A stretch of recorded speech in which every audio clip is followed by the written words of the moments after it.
Hello friends, स्वागत है आपका अपने YouTube channel market with Himanshu पर। आज हम चर्चा करने वाले हैं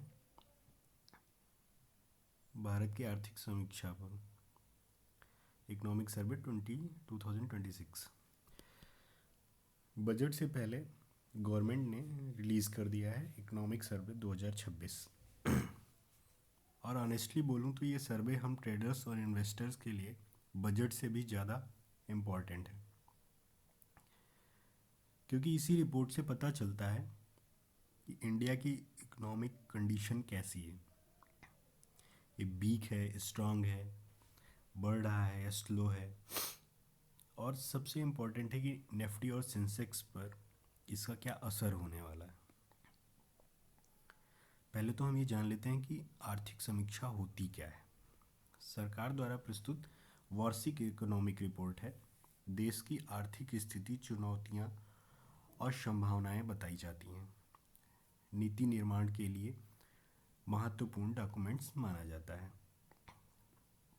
इकोनॉमिक सर्वे एक तरह का गवर्नमेंट का रिपोर्ट कार्ड होता है। जैसे स्कूल में पूरे साल पढ़ाने के बाद बच्चों का रिपोर्ट कार्ड होता है, उसी तरह से इकोनॉमिक सर्वे गवर्नमेंट का रिपोर्ट कार्ड है। इकोनॉमिक सर्वे से हमें पता चलता है कि गवर्नमेंट की जो है देश की इकोनॉमी का परफॉर्मेंस कैसा है, कितनी ग्रोथ हुई है, कितनी जॉब्स बनी हैं, इन्फ्लेशन कितना था और फ्यूचर का प्लान क्या है। सिंपल वर्ड्स में आप ये समझिए कि एक तरह से ये बजट का ट्रेलर है। अब हम धीरे धीरे पॉइंट वाइज समझते जाएंगे कि इंडिया की ग्रोथ स्टोरी क्या है। पहली बात हम करेंगे जीडीपी की। देश की कुल उत्पादन क्षमता को दर्शाता है जीडीपी, ग्रॉस डोमेस्टिक प्रोडक्ट।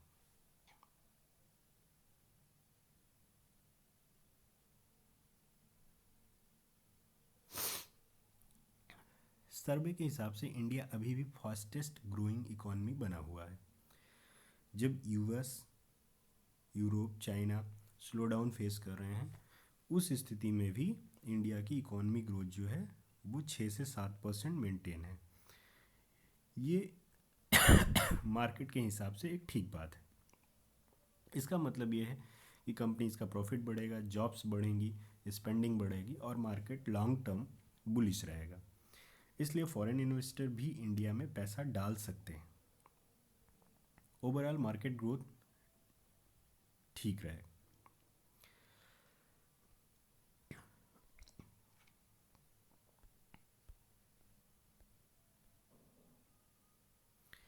बात करते हैं सर्विस सेक्टर की।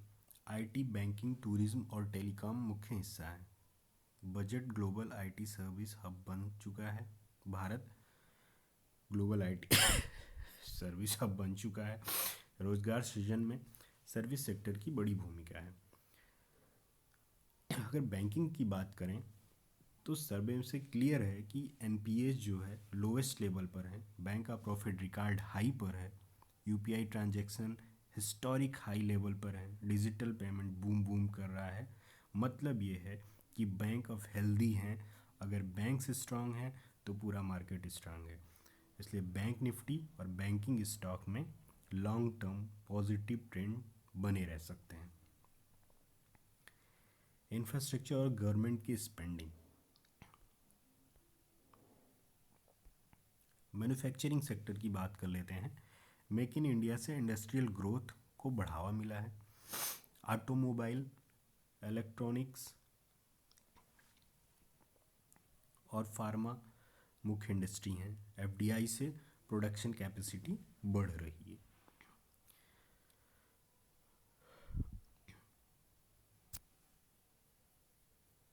अगर इलेक्ट्रॉनिक्स प्रोडक्शन की बात करें तो मोबाइल एक्सपोर्ट जो में इंडिया इस समय नंबर 1 पर है।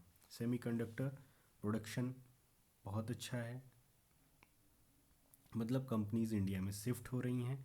ये अगले 5 और 10 साल में ट्रेंड हो सकता है कि जो कंपनियां हैं इलेक्ट्रॉनिक से जुड़ी हुई, जो मुख्य रूप से चाइना में प्रोडक्शन कर रही हैं वो धीरे धीरे भारत की तरफ अपना रुख करें।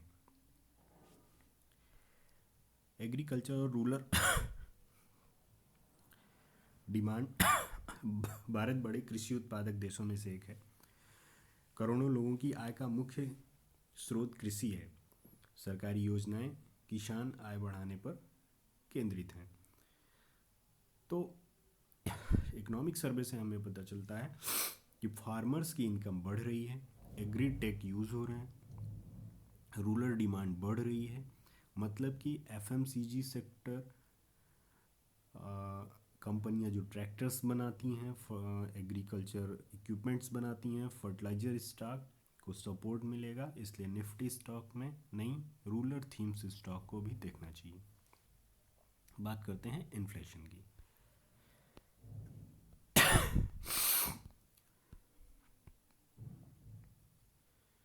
तो वस्तुओं की कीमत बढ़ने को इन्फ्लेशन कहते हैं। चीज़ों की कीमतें बढ़ती हैं और पैसे की वैल्यू कम होती है अगर इन्फ्लेशन हाई होता है। तो मान लीजिए कि किसी चीज़ को आप 5 रुपए में 1 किलो वस्तु खरीद पा रहे थे। मान लीजिए कि प्याज को आप 5 रुपए में 1 किलो पहले खरीद पा रहे थे, फिर अब आप 10 रुपये या 20 रुपये में 1 किलो प्याज खरीद रहे हैं। मतलब यह है कि वस्तु का अमाउंट उतना ही है लेकिन आपको पैसे ज़्यादा खर्च करने पड़ रहे हैं। इसका मतलब यह है कि इन्फ्लेशन बढ़ी है, महंगाई बढ़ी। खाद्य और फ्यूल प्राइसेस का बड़ा प्रभाव होता है कि जैसे ही फ्यूल रेट्स बढ़ेंगे और या खाद्य वस्तुएं जो रॉ मटेरियल हैं वो उनका मूल्य बढ़ेगा तो महंगाई बढ़ेगी। आरबीआई मॉनेटरी पॉलिसी से कंट्रोल करने की कोशिश करता है। गुड न्यूज़ ये है कि आरबीआई के हिसाब से, इकोनॉमिक सर्वे के हिसाब से इन्फ्लेशन कंट्रोल में है। RBI stable interest rate policy follow कर रहा है। अगर इन्फ्लेशन हाई होता है तो मार्केट क्रेश करता है, लेकिन अभी स्टेबिलिटी बनी हुई है। मतलब मार्केट के लिए एनवायरनमेंट सपोर्टिव है। रोजगार की स्थिति, स्टार्टअप और एमएसएमई बड़े रोजगार स्रोत हैं। डिजिटल सेक्टर में जॉब्स बढ़ रही हैं। स्किल डेवलपमेंट प्रोग्राम्स युवाओं को सक्षम बना रहे हैं। डिजिटल अर्थव्यवस्था, यूपीआई और डिजिटल पेमेंट ने लेन देन बदल दिया है। ई कॉमर्स तेजी से ग्रो कर रहा है। लोग फ्लिपकार्ट, अमेजन और ई कॉमर्स कंपनियों से का बड़े स्तर पर इस्तेमाल कर रहे हैं। डिजिटल इंडिया से टेक्नोलॉजी एक्सेस बढ़ी है। सरकारी योजनाएं, इंफ्रास्ट्रक्चर इन्वेस्टमेंट से इकोनॉमिक एक्टिविटी बढ़ती है। ग्रीन एनर्जी फ्यूचर के लिए ज़रूरी है, इसलिए सरकार का फोकस रीन्यूएबल एनर्जी पर ज़्यादा है। तो आपको ये ध्यान रखना है कि जो रीन्यूएबल एनर्जी से जुड़ी हुई कंपनियां हैं वो आने वाले समय में अच्छा रिटर्न दे सकती हैं। तो आपको लॉन्ग टर्म के लिए आप उन पे फोकस कर सकते हैं। आत्मनिर्भर भारत प्रोडक्शन बढ़ाने के लिए फोकस करता है। आत्मनिर्भर भारत का मतलब ये है कि हम चीज़ों का प्रोडक्शन अपने देश में करें और आत्मनिर्भर बने। फॉरेन एफडीआई से कैपिटल, टेक्नोलॉजी और जॉब्स बढ़ते हैं। एफडीआई मतलब फॉरेन डायरेक्ट इन्वेस्टमेंट, जो विदेशी इंस्टीट्यूशनल इन्वेस्टर हैं वो भारत में इन्वेस्ट करते हैं। भारत कई सेक्टर में फॉरेन इन्वेस्टमेंट अट्रैक्ट कर रहा है कि जैसे कि एलआईसी वगैरह में आप देख रहे होंगे, लाइफ इंश्योरेंस में 100% एफडीआई को मान्यता मिल चुकी है। पॉलिसी रिफॉर्म से इन्वेस्टमेंट प्रोसेस आसान हुआ है। एक्सपोर्ट और इंपोर्ट, भारत आईटी, फार्मा और इंजीनियरिंग गुड्स एक्सपोर्ट करता है। तेल और टेक्नोलॉजी प्रोडक्ट इंपोर्ट में बढ़े हैं। ट्रेड बैलेंस इकोनॉमिक स्टेबिलिटी को प्रभावित करता है। ग्लोबल इम्पैक्ट, ग्लोबल स्लोडाउन और युद्ध का प्रभाव पड़ता है। जैसे कि इस समय दुनिया जो है एक अनसर्टेनिटी से जूझ रही है। कई जगह वॉर की सिचुएशन है। कुछ लोग हैं जो रोज़ धमकाए जा रहे हैं कि वॉर कर देंगे, ये कर देंगे, वो कर देंगे, जैसे कि आप नाम जानते ही हैं। रोज़ किसी न किसी को धमकाए जा रहे हैं कि तुम्हारा हम ज़मीन छीन लेंगे, किसी का मकान छीन लेंगे। तो ये सब स्थिति बनी हुई है। इंटरनेशनल मार्केट पे उतार चढ़ाव का असर देख ही रहे हैं। मजबूत डोमेस्टिक डिमांड स्टेबिलिटी देती है। इतना बड़ा देश है, इतनी बड़ी पॉपुलेशन है, तो जाहिर सी बात है डिमांड की हमारे पास कोई कमी नहीं है। ज़रूरत है तो प्रोडक्शन बढ़ाने की और आत्मनिर्भर बनने की। इकोनॉमिक सर्वे हमें बताता है कि आने वाले समय में हमारे पास चुनौतियाँ कौन कौन सी हैं। तो बेरोजगारी, महंगाई मुख्य समस्या हैं, जिस पे सरकार का ध्यान शायद ही है। बेरोजगारी पर तो मुश्किल से। और महंगाई, सरकार कहती है कि कोई महंगाई नहीं है, लेकिन आम जनता के लिए महंगाई एक समस्या बनी हुई है। आय असमानता चिंता का विषय है। जाहिर सी बात है, गरीब आदमी गरीब होता जा रहा है, अमीर अमीर होता जा रहा है, तो ये चिंता का ही विषय है। ग्लोबल अनसर्टेनिटी इकोनॉमिक रिस्क को बढ़ाती है। ग्लोबल अनसर्टेनिटी है क्योंकि कई देश युद्ध में लगे हुए हैं। रसिया, यूक्रेन, इजराइल भी युद्ध लड़ ही रहा है। अमेरिका युद्ध लड़ने की हमेशा तैयारी में ही रहता है। तो जाहिर सी बात है कि ग्लोबल लेवल पर इकॉनमी के लिए अच्छी बात नहीं है। अवसर, युवा जनसंख्या इकोनॉमिक स्ट्रेंथ बन सकती है, लेकिन जब आप युवाओं को प्रॉपर वे में तैयार करें तब। युवा आपकी स्ट्रेंथ तब बन सकते हैं जब आप युवाओं को स्किल करें। स्किल डेवलपमेंट प्रोग्राम चला भर देने से शायद युवा स्किल्ड नहीं होते हैं। ये सरकार को इस बात पर विशेष ध्यान देना चाहिए कि जो योजनाएं चल रही हैं वो कहाँ तक अपने लक्ष्य को प्राप्त कर पा रही हैं। टेक्नोलॉजी एंड स्टार्टअप्स बड़े अपॉर्चुनिटीज़ हैं, जाहिर सी बात है। इंफ्रास्ट्रक्चर एक्सपेंशन से इन्वेस्टमेंट बढ़ता है। अंत में निष्कर्ष ये है कि भारत की इकॉनमी ग्रोथ सही दिशा में है, ठीक दिशा में है।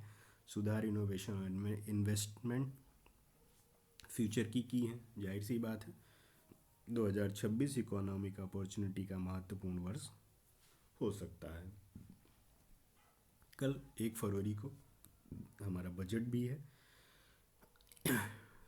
तो हम थोड़ा सा निफ्टी और सेंसेक्स का रिकैप कर लेते हैं।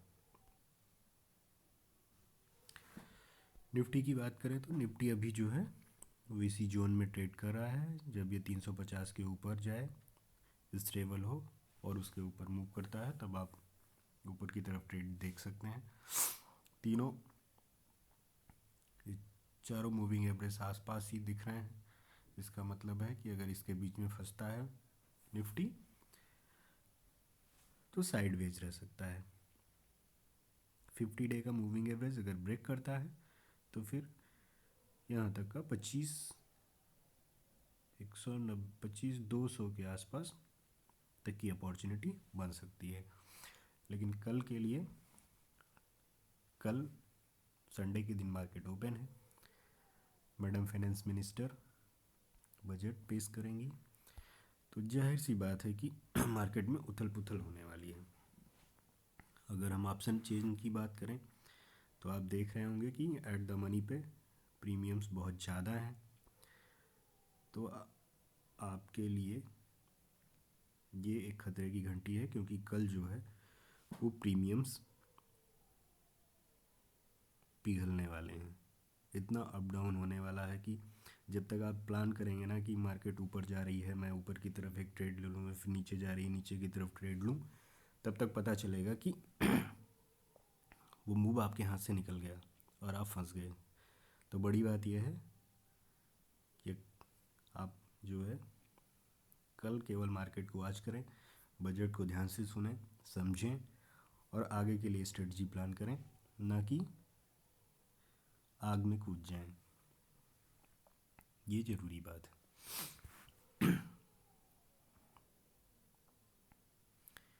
सेंसेक्स की भी बात कर लेते हैं।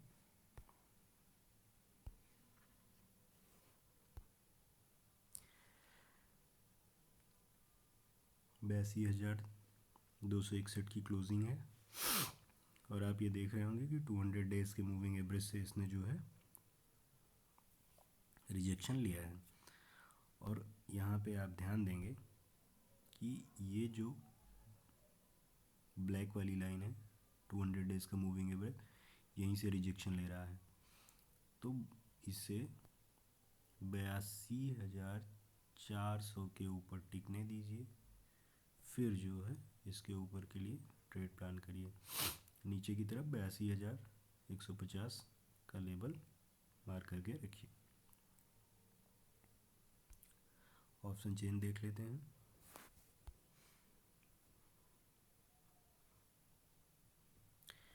प्रीमियम बहुत ज़्यादा है एट द मनी पे, आप देख रहे होंगे।